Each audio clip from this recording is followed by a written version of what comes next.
বৃত্ত পাওয়া যাবে, ঠিক আছে, এটা দেখা ঘাবড়ানোর কিছু নাই, ঠিক আছে।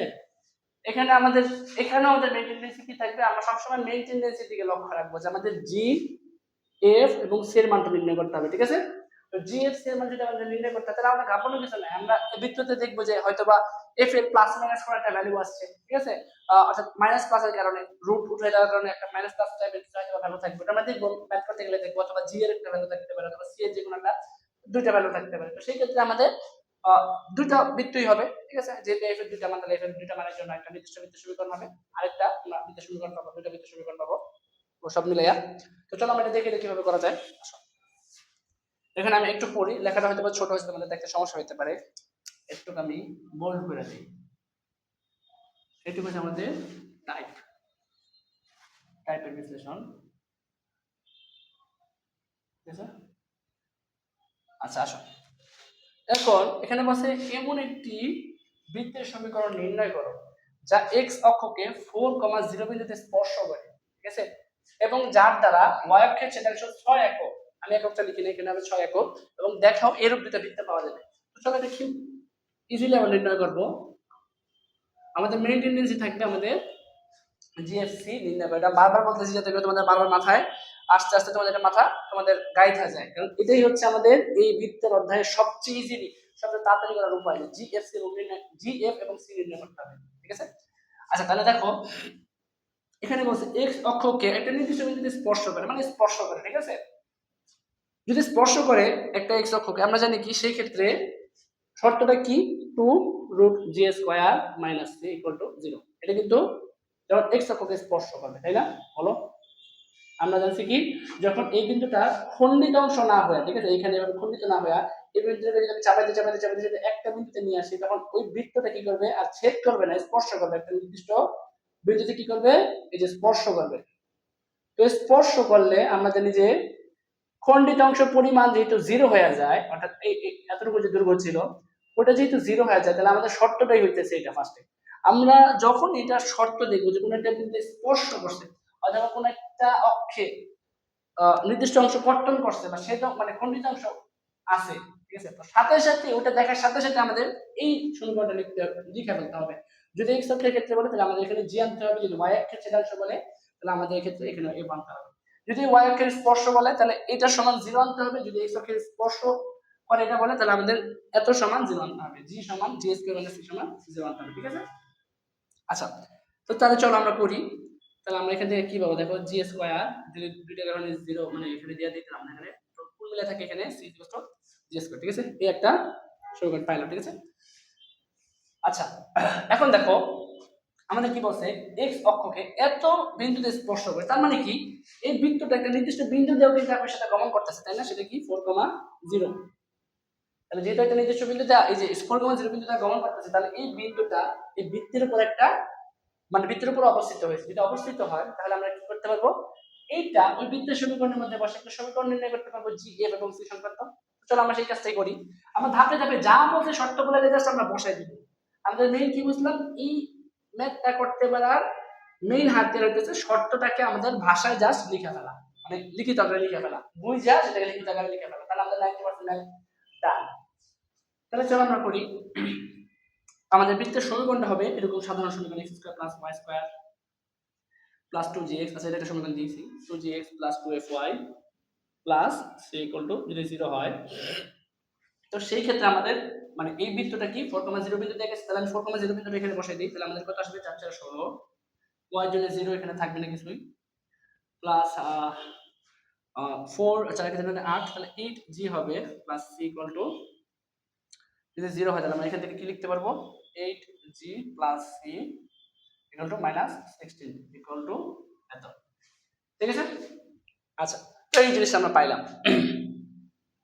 এখন দেখো আমাদের আরেকটা জিনিস দেওয়া আছে, সেটা কি, সেটা দেওয়া আছে আমাদের যে y অক্ষের যে ছেদাংশ, y অক্ষের ছেদাংশ কত হবে আমাদের 6, তাই না।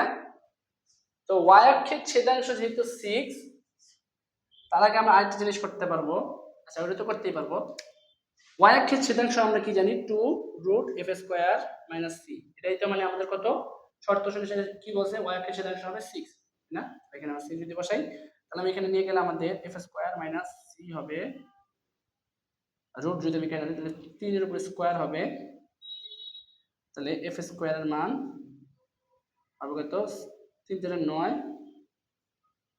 Plus c।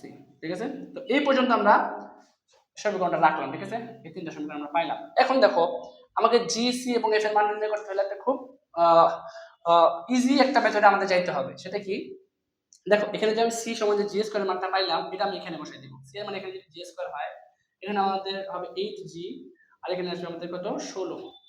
ঠিক আছে, এটা আসলো।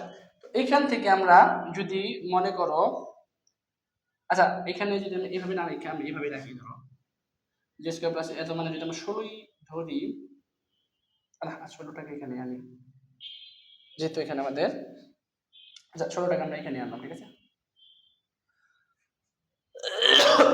দেখি 4 4 চলো, ঠিক আছে, প্লাস সি এখানে 0 হয়ে যাবে, দেখেন 8g হইলো আর 16 হইলো, আর হচ্ছে সি থাকলো, সি থাকলো। আচ্ছা, আর কি বলছে, x অক্ষকে স্পর্শ করলে, ঠিক আছে, x অক্ষকে যদি স্পর্শ করে তাহলে আমাদের হবে জাস্ট f। আচ্ছা দেখো এখান থেকে আমরা কি করতে পারবো,